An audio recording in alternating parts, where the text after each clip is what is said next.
हर JEE का student और उसके पेरेंट्स इस चीज़ को समझ पाएँ कि वो सही मटेरियल सॉल्व कर रहा है या नहीं कर रहा है। जितने भी इंस्टीट्यूट्स हैं कोटा के, वहाँ पर अगर हम देखें तो सभी का मटेरियल ऑलमोस्ट सेम है। वरना आप एक ऐसे सिनारियो में फंस जाते हैं जहाँ पर ये होता है कि सर थ्योरी तो पढ़ ली है पर सवाल नहीं बनता। जनरली जैसे एक बहुत बड़ा इंस्टीट्यूट कोटा में है और उसके सेंटर्स अगर बाहर हैं तो जनरली वहाँ पर एक नई शीट या दूसरा मटेरियल वहाँ दे दिया जाता है जो थोड़ा सा हल्का होता है या काफ़ी हल्का होता है, ताकि स्टूडेंट खुश रहें। दो एक तरीके से बोलूँगा वार्निंग्स हैं, उनका आप ध्यान रखिएगा कि हर चैप्टर 3 तरह से पढ़ सकते हैं। मार्क्स कॉन्सेप्ट आने से नहीं मिलते हैं, मार्क्स तब मिलते हैं जब हमारे पास आंसर आता है।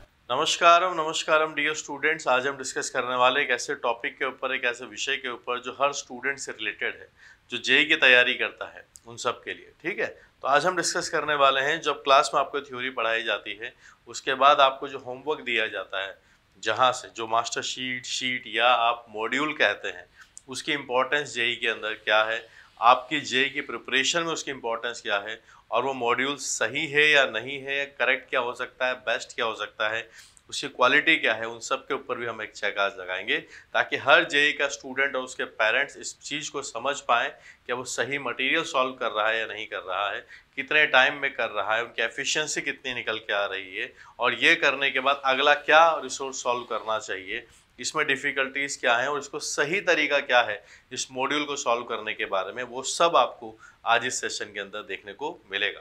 ठीक है, तो शुरुआत करें सेशन की। चलिए, so why do we need Kota material, इतना इंपॉर्टेंट क्यों है solving for the JEE. Number one thing, किसी भी टॉपिक को आपने क्लास में जो पढ़ा है उसके अंदर जितने प्रोफाइल्स होती हैं, जितने वेरिएशंस उसके अंदर होते हैं, ये मॉड्यूल एक तरीके से आपको पूरे तरीके से या ऑलमोस्ट उस कॉन्सेप्ट के पास लेकर चला जाता है। ग्रेजुअली जो इसका प्रोसेस है, डिफ़िकल्टी लेवल वो इंक्रीज होता है और आपको हर सवाल में कॉन्सेप्ट सीखने के बाद भी सोचने पर मजबूर करता है। ठीक है, तो कॉन्सेप्ट जो होते हैं इसके अंदर ऑलमोस्ट सारी प्रोफाइल्स कवर की जाती हैं, नंबर वन, ताकि हम एक तरीके से थ्योरी पढ़ने के बाद अपनी प्रिपरेशन को चेक कर सकें। सेकेंड, जितने भी इंस्टीट्यूट्स हैं कोटा के, वहाँ पर अगर हम देखें तो सभी का मटेरियल ऑलमोस्ट सेम है। 85, 90, 95 तक मटेरियल सब जगह सेम होता है। मैथमेटिक्स स्पेसिफिक की बात करूँ तो thanks to VK Bansal sir, जिन्होंने इस मटेरियल का मेन क्रेडिट सर को ही है, जो ने उसको इतना अच्छा मैथमेटिक्स का मटेरियल यहाँ पर डेवलप किया। आज भी ऑलमोस्ट सभी इंस्टीट्यूट 90% तक वही मटेरियल यूज में लेते हैं एज ए मॉड्यूल, जब स्टूडेंट उस मटेरियल को सॉल्व करता है, क्योंकि उसकी एक अच्छी डिफ़िकल्टी लेवल है, इसका एक एवरेज लेवल है, जो हर स्टूडेंट जो जेईई की प्रिपरेशन करता है उसके लिए रिलेवेंसी रखता है इन सिंक विद जो जेईई का एडवांस का सिलेबस है। ठीक है, तो सबका मटेरियल ऑलमोस्ट सेम ही होता है। आप कोई भी एक मटेरियल सॉल्व कर रहे हैं, बशर्ते आपको वो मटेरियल मिले सॉल्व करने के लिए। पीडीएफ्स में आपके पास हो सकता है रैंडमली अलग अलग क्वेश्चंस आपके पास पड़े हैं, उनको अलग अलग गूगल पर सर्च कर करके आप ट्राई कर रहे हैं, इट्स वेरी टाइम टेकिंग। तो क्लास में थ्योरी पढ़ने के बाद आप चाहे कहीं से भी आप थ्योरी पढ़ रहे हो, किसी भी सिटी में आप हो, उसका actual solution, proper solution, concept building solutions आपको चाहिए, and that is the part of your homework. Homework is very essential जब डिस्कशन होमवर्क का होता है। कई बार हो सकता है आपके साथ भी ये हो रहा हो कि थ्योरी आपको पढ़ाई जा रही है 3rd चैप्टर की, और होमवर्क अभी डिस्कशन पेंडिंग चल रहा है, जो 2 लेक्चर पहले था, 2 चैप्टर पहले था, लेक्चर नहीं 2 चैप्टर पहले था, यानी X3 चैप्टर डिस्कस हो रहा है और होमवर्क डिस्कशन अभी हमारा पेंडिंग X1 का ही पड़ा हुआ है। तो इससे हमारी लर्निंग कम हो जाती है। तो अगर ऐसा हो रहा है तो आप अपने टीचर से ज़रूर रिक्वेस्ट करेंगे, सर वो होमवर्क प्लीज़ डिस्कस कर दीजिए। तो होमवर्क डिस्कशन की इंपॉर्टेंस अगर आप समझेंगे तो आप ऑटोमेटिकली आपकी लर्निंग ज़रूर इम्प्रूव होंगे। वरना आप एक ऐसे सिनारियो में फंस जाते हैं जहाँ पर ये होता है कि सर थ्योरी तो पढ़ ली है पर सवाल नहीं बन रहे, क्या करें सर, पेन चलता ही नहीं है, समझ में नहीं आता कैसे करना है। सो होमवर्क इज़ द की, और उससे आपको ये भी पता चल जाएगा, अगर आप कोटा का मटेरियल सॉल्व कर रहे हैं तो आपको पता चल जाएगा आपको सारी प्रोफाइल क्लास में पढ़ाई भी गई है या नहीं पढ़ाई गई है, क्योंकि हर चैप्टर 3 तरह से पढ़ाया जा सकता है। जैसे इंटीग्रेशन, उसको हम बोर्ड लेवल पे भी पढ़ सकते हैं, सेकंड हम जेईई मेन लेवल पे भी पढ़ सकते हैं, तीसरा जेईई एडवांस लेवल पे भी पढ़ सकते हैं। तो क्राइटेरिया क्या है उनको पता करने का, बेस्ट होता है उनके पीवाईक्यूज जाके हमने चेक किए कि वो हमसे हो रहे हैं या नहीं हो रहे। ठीक है, मॉड्यूल्स आपको उस लेवल तक पहुंचाने में बहुत हेल्प करते हैं। तो होमवर्क डिस्कशन आप जहां भी पढ़ते हैं वहां पर इस बात की प्रायोरिटी समझिए, अपने टीचर से बात भी कीजिए कि ये ना हो कि जो चैप्टर अभी हम पढ़ रहे हैं होमवर्क डिस्कशन उसके 2 चैप्टर पीछे का चल रहा हो, डिस्कशन इज वेरी इंपॉर्टेंट। वहीं से आपकी लर्निंग डिसाइड होती है, वहीं से लर्निंग डिसाइड होती है। जब आप अपना सोल्यूशन लेके जाते हैं और सर का जो सोल्यूशन होता है उसको मैच करते हैं कि मैं कहाँ गलती कर रहा हूँ, वहाँ से लर्निंग स्टार्ट होती है, ठीक है, और इम्प्रूव होती चली जाती है विद टाइम। फिर हम बात करें इसी के बाद आउटसाइड कोटा जो है, lighter module mock test are circulated students को सेटिस्फाई रखने के लिए, क्योंकि इन सबको पढ़ाने में ना, एक तो पढ़ाने में ही बहुत एफर्ट लगता है, क्लास में डिस्कशन में बहुत मेहनत लगती है। तो क्या होता है जनरली, जैसे एक बहुत बड़ा इंस्टीट्यूट कोटा में है और उसके सेंटर्स अगर बाहर हैं, तो जनरली वहाँ पर एक नई शीट या दूसरा मटेरियल वहाँ दे दिया जाता है जो थोड़ा सा हल्का होता है या काफ़ी हल्का होता है, ताकि स्टूडेंट खुश रहें, इजी सवाल दे दिए, सॉल्व होते रहें, और उसी तरह का टेस्ट भी वहाँ पर दे दिया। इससे खुश तो वो हो गया है, लेकिन याद रखिए स्टूडेंट चाहे अक्रॉस इंडिया में कहीं का भी हो, पेपर उनका सेम आएगा जो फाइनल पेपर होगा। जब फाइनल पेपर अगर हमारा सेम होने वाला है तो प्रिपरेशन भी हमारी उसी तरीके की होनी चाहिए। तो इसको आज हम सबको प्रोवाइड करके मटेरियल सेम कर देंगे, ताकि सबका क्या होगा, डिस्कशन सेम लेवल पे आ जाएगा कि हमें किस लेवल का पढ़ाया जा रहा है। फिर रहेगी बात रिसोर्सेज की, किससे इनके चलो हमारा मटेरियल आ गया, सॉल्व कैसे करेंगे। सॉल्व करने के लिए हर क्वेश्चन को अभी आप गूगल लेंस से सर्च करते हो या डाउटनेट पर ढूंढने जाते होंगे, तो बात यह है कि जब हम उसको ढूंढने जा रहे हैं तो एक एक क्वेश्चन को स्कैनिंग करने टाइम लगता है। All these things take time. और अगर एक ही टीचर आपको उन सब चैप्टर्स के सब क्वेश्चंस के सॉल्यूशंस अगर दे दे, तो एक मैथोडोलॉजी, एक थॉट प्रोसेस भी साथ के साथ डेवलप होता है। सो गाइज, ये मेन चीज़ें हैं जो मैंने आपको इसकी इंपॉर्टेंस समझाई। जब हम सारे कॉन्सेप्ट्स को कवर करने वाला मॉड्यूल सॉल्व करेंगे तो हमारी लर्निंग भी उस हिसाब से अच्छी ही रहने वाली, ठीक है। तो क्या करना होगा, उन सब के लिए मैं आपको सोल्यूशन लेकर आ रहा हूँ। मैं इन सब मॉड्यूल को आपको टेलीग्राम पर पहले प्रोवाइड करूँगा। तो ज्वाइन माय टेलीग्राम @OMSir से आप सर्च कीजिएगा, वहाँ ज्वाइन कीजिए। सीक्वेंशियली मैं एक एक चैप्टर के आपको वहाँ पर पहले मॉड्यूल दूंगा, चाहूँगा कि आप उनको ट्राई करें ढंग से, और उसके बाद उनके सॉल्यूशंस आपको देखने होंगे। जो स्टूडेंट्स मॉड्यूल्स को कर चुके हैं उनके लिए भी है, उनको चाहिए कि सर मुझे और प्रैक्टिस करनी है, मुझे और मटेरियल चाहिए जो सॉल्व करने के लिए हो। PYQs मैंने आधे अधूरे किए हुए हैं, तो उनके लिए मटेरियल की बात करें तो you can use my Pearson books. जो मैथमेटिक्स के जितने सेगमेंट्स हैं, चाहे वो अलजेब्रा हो, कोऑर्डिनेट ज्योमेट्री हो, वेक्टर 3D हो, ट्रिग्नोमेट्री हो, कैलकुलस हो, वो सब कर सकते हैं ट्राई। आप और प्रैक्टिस के लिए आपको एडवांस लेवल का मटेरियल चाहिए, बिल्कुल सॉल्व कर सकते हैं। कैसे? यहाँ पे आपको कॉम्प्रिहेंशन के बहुत सारे क्वेश्चंस दिखेंगे, मैच द कॉलम दिखेगा, MCQ क्वेश्चंस दिखेंगे जो कि थोड़े क्रूशियल होते हैं।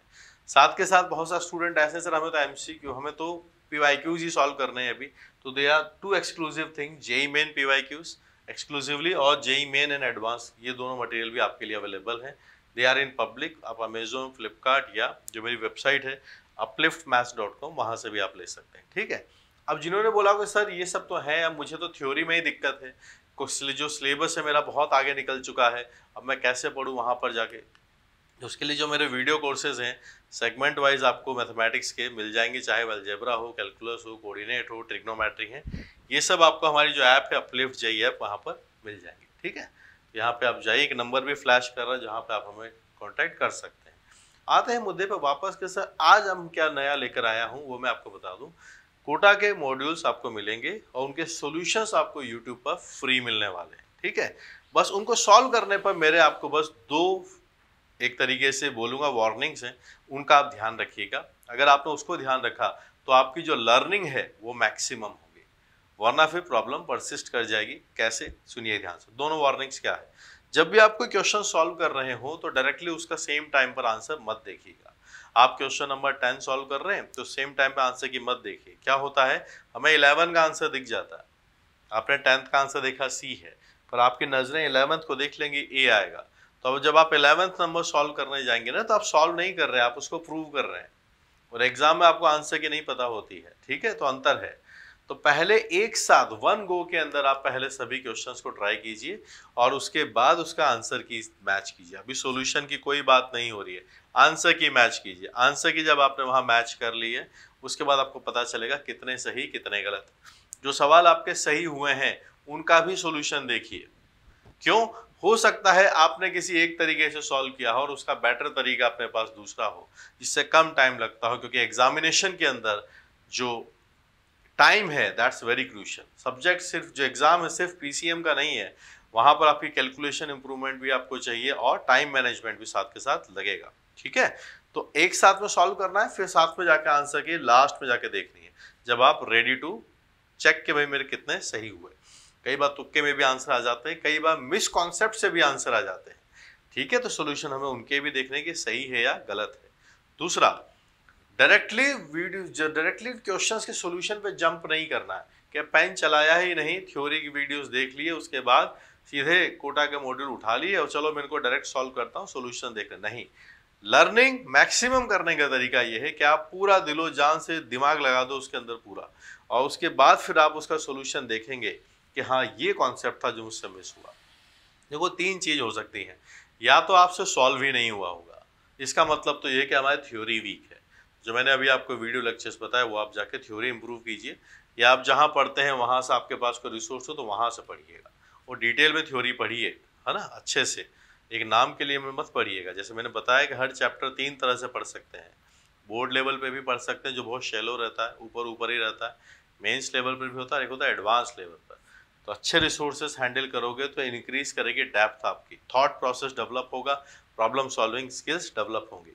जब आपने पूरा एफर्ट डाल दिया है और आपसे पहला स्टेज मैंने क्या बोला, सॉल्व ही नहीं हुआ है, तो मतलब कॉन्सेप्ट रिवाइज करना है, थ्योरी पढ़नी है। सेकंड, हम आधा सॉल्व करके फंस गए।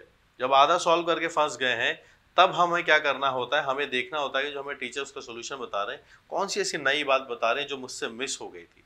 दैट इज द लर्निंग, वो लर्निंग है। और थर्ड ये हो सकता है कि आपको कॉन्सेप्ट भी पता था, थ्योरी भी पढ़ी हुई थी, और लास्ट में जाके आपने मैनिपुलेशन और कैलकुलेशन में आप फंस गए कि 3 इक्वेशन बना के छोड़ दिया, आपस में सॉल्व कैसे करना है कम टाइम के अंदर, या कोई सिली मिस्टेक हो गई है। पर मार्क्स तो तभी मिलेंगे जब हमारा आंसर आएगा। ये भी लर्निंग का ही पार्ट है कि उस कैलकुलेशन को इस सीरीज के अंदर में हर क्वेश्चन को लास्ट तक सॉल्व करके आपको बताऊंगा, और उसके बाद ही आपको आंसर तक पहुंचना है। क्योंकि मार्क्स कॉन्सेप्ट आने से नहीं मिलते हैं, मार्क्स तब मिलते हैं जब हमारे पास आंसर आता है, और जब आंसर आएगा तब भी हमें मार्क्स आएगा, तभी रैंक आएगी। ठीक है, तो ये प्रोसीजर ध्यान रखिएगा, डायरेक्टली आंसर की नहीं देखनी है। दूसरा, जब आपने फुल अटेम्प्ट कर लिया है उसके बाद आपको सोल्यूशन देखना है, डायरेक्टली आपको सोल्यूशन पर जंप नहीं करना है। So are you guys ready for this series? अगर आपको ये सीरीज चाहिए कंप्लीटली मैथमेटिक्स, सभी स्टूडेंट्स की मैं बात कर रहा हूँ, चाहे वो क्लास 11th के हो, 12th के हो, ड्रॉपर हो, सबके लिए मैथमेटिक्स का वन स्टॉप सोल्यूशन आपको यहाँ अपलिफ्ट मैथ्स पर मिलेगा, जो अपना यूट्यूब चैनल है। यहाँ पर कोशिश यही कीजिएगा, एक तो टेलीग्राम पे आप आ जाइएगा @OmSir ज्वाइन कीजिएगा, वहाँ पर आपको मॉड्यूल्स मिलना शुरू हो जाएंगे। और शुरुआत हम करने वाले हैं हमारे कैलकुलस के जो द मोस्ट चैप्टर है फंक्शन, वहाँ से हम इसकी शुरुआत करने वाले हैं। So okay guys, see you connected, और मिलते हैं ऐसे अपनी जेईई की प्रिपरेशन को और अच्छे से करेंगे। और जिन स्टूडेंट्स को इन मटेरियल की एक्सेस ही नहीं होती है, फीस पूरी ले ली जाती है और नाम के लिए एक हल्का मटेरियल पकड़ा दिया जाता है और बस अच्छे सिंपल सवाल टेस्ट में पूछ के खुश किया जाता है, उन सबको हम तोड़ देंगे और ढंग से आपकी जेईई की प्रिपरेशन को लेकर आगे बढ़ेंगे। Thank you so much guys, keep learning.